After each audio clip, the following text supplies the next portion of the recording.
बिहार की high profile Bankipur विधानसभा seat पर होने जा रहा उपचुनाव बीजेपी के लिए नाक की लड़ाई बन गया है। लेकिन इस सीट पर पार्टी की मुश्किलें थमने का नाम नहीं ले रही हैं। पहले उम्मीदवार का चुनाव लड़ने से इनकार, फिर 24 घंटे के भीतर नया कैंडिडेट और अब नए उम्मीदवार नीरज कुमार सिन्हा का चुनावी हलफनामा, जिसने एक बड़ा सियासी बवंडर खड़ा कर दिया है। सवाल उठ रहे हैं कि क्या नीरज ने 10वीं के बाद बिना 12वीं के ही सीधे ग्रेजुएशन कर लिया।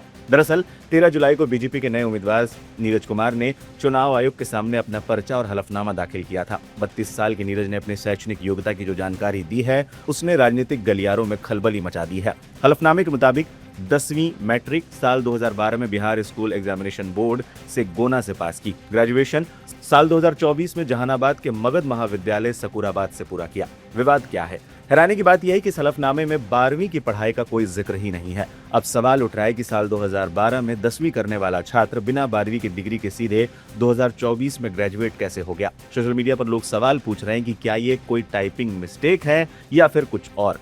अब इस बड़े सवाल पर लाइव हिंदुस्तान ने नीरज सिन्हा का पक्ष लेने की कोशिश की तो उनकी तरफ से कोई जवाब नहीं आया। पिछले 24 घंटे में उन्हें कई कॉल और मैसेज किए गए, लेकिन पूरी तरह से चुप्पी साधी गई है। इतना ही नहीं, अब बीजेपी प्रवक्ताओं से इस बाबत सवाल किया गया तो उन्होंने भी इस पर किसी तरह की जानकारी होने से साफ इनकार कर दिया।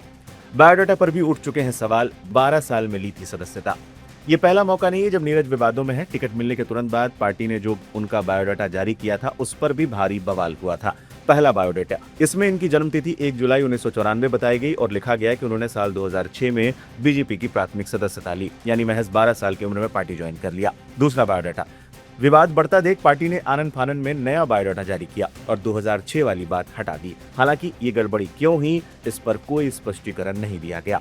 बांकीपुर का कड़ा मुकाबला पीके से है सीधी टक्कर। बीजेपी का गढ़ माने जाने वाले बांकीपुर में ये उपचुनाव बेहद दिलचस्प हो गया है। पहले अभिषेक सिन्हा उर्फ बंटी को टिकट मिला, लेकिन एक दिन बाद ही उन्होंने हाथ खड़े कर दिए। फिर नीरज सिन्हा को मैदान में उतारा गया। नीरज के नामांकन में सम्राट चौधरी, संजय सरावगी और सांसद रविशंकर प्रसाद जैसे दिग्गज नेता मौजूद रहे और उन्हें एक समर्पित जमीनी कार्यकर्ता बताया।